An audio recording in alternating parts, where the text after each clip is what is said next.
ആദർശിൻ്റെ നാളത്തെ പ്രൊമോ റിവ്യൂവിലേക്ക് എല്ലാവർക്കും സ്വാഗതം. അങ്ങനെ നമ്മൾ ഗോവിന്ദനാണെങ്കിൽ കനകയെടുത്ത് പറയുന്നുണ്ട് കേട്ടോ. അപ്പം നന്ദു ഇനിയിപ്പോൾ ഈ കല്യാണ ആലോചനയ്ക്ക് സമ്മതിക്കാതെയൊക്കെ ഇരിക്കുകയാണെങ്കിൽ നീ ആണെങ്കിൽ നയന മോളെ വിളിച്ച് പറഞ്ഞാൽ മതി. അപ്പം നയനയും ആദർശം കൊണ്ട് വന്നിട്ടാണെങ്കിൽ അവളൊക്കെ പറഞ്ഞൊക്കെ സമ്മതിപ്പിക്കുക എന്നൊക്കെ പറയുന്നുണ്ട് കേട്ടോ. പിന്നെ ആണെങ്കിൽ നമ്മൾ അനിയും നന്ദു ആണെങ്കിൽ ഇങ്ങനെ ഭയങ്കര ചർച്ചയില്ല കേട്ടോ. അപ്പം നന്ദു ആണെങ്കിൽ പറയുന്നുണ്ട് എടാ എങ്ങനെയെങ്കിലും എടുത്തടിച്ച് നമുക്ക് നവീനേട്ടൻ്റെ അടുത്ത് ഒന്നും പറയാൻ പറ്റത്തില്ലല്ലോ. നമ്മൾ രണ്ട് വീട്ടുകാർക്കും നവീനേട്ടൻ്റെ അടുത്ത് കടപ്പാടും കാര്യങ്ങളും ഉണ്ടല്ലോ എന്നൊക്കെ പറയുന്നുണ്ട്. അപ്പം നീ തന്നെ ആലോചിച്ച് നോക്കും, നീ തന്നെ അന്ന് കോടതിയിൽ നിന്നൊക്കെ പുഷ്പം പോലെ ഇറങ്ങി വന്നതൊക്കെ നവീനേട്ടൻ്റെ മിടുക്കും ഉണ്ടല്ലേ, അല്ലെങ്കിൽ നീ നിൻ്റെ വീട്ടുകാരും ഇപ്പോൾ ജയിലിലായിരിക്കും എന്നൊക്കെ നമ്മളെ നന്ദു ആണെങ്കിൽ പറയുന്നുണ്ട് കേട്ടോ. അപ്പം നമ്മളിനി എന്ത് ചെയ്യും അനീന്നൊക്കെ നമ്മളെ നന്ദു ചോദിക്കുകയൊക്കെ ചെയ്യുന്നുണ്ട്. പിന്നെ ആണെങ്കിൽ നമ്മൾ നവീനാണെങ്കിൽ നന്ദു ഇല്ലാത്ത സമയത്ത് പോലീസ് സ്റ്റേഷനിൽ പോകുന്നുണ്ട് കേട്ടോ. ആ സമയത്ത് നമ്മൾ നന്ദുവിൻ്റെ കൂടെ വർക്ക് ചെയ്യുന്ന പോലീസുകാരൊക്കെ ഉണ്ടല്ലോ.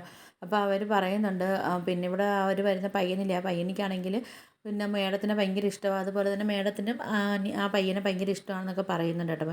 മേഡം ആരും മുമ്പിലും അങ്ങനെ തല കുനിക്കത്തൊന്നുമില്ല, പക്ഷേ ആ പയ്യനിക്ക് വേണ്ടി മേഡം എന്ത് ചെയ്യുമെന്നൊക്കെ നമ്മൾ പോലീസുകാരനാണെങ്കിൽ നവീൻ്റെ അടുത്ത് പറയുന്നുണ്ട് കേട്ടോ. അപ്പോൾ ഇതൊക്കെ കേട്ടിട്ട് നവീനാണെങ്കിൽ ആകെ ഷോക്കാവുകയൊക്കെ ചെയ്യുന്നുണ്ട്. ഇനി എന്ത് ചെയ്യുമെന്നൊക്കെ ആലോചിച്ചിട്ടൊക്കെ നമ്മൾ നവീൻ ഇങ്ങനെ ടെൻഷനാക്കി നിൽക്കുന്നുണ്ട് കേട്ടോ. പിന്നെ കാണിക്കുന്ന പറഞ്ഞാൽ നവീനാണെങ്കിൽ ഇങ്ങനെ ബീച്ചിൻ്റെ സൈഡിൽ കൂടെ വരുന്ന സമയത്ത് നമ്മൾ നന്ദുവും അനിയും കൂടെ ഇങ്ങനെ കൈയൊക്കെ പിടിച്ചൊക്കെ ഇങ്ങനെ ഭയങ്കര എൻജോയ് ചെയ്തൊക്കെ അവരിങ്ങനെ വരുന്നതൊക്കെ കാണിക്കുന്നുണ്ട് കേട്ടോ. അപ്പോൾ ഇതൊക്കെ കണ്ടിട്ട് നമ്മൾ നവീനാഹ ഷോക്കായിട്ടൊക്കെ നിൽക്കുന്നുണ്ട്.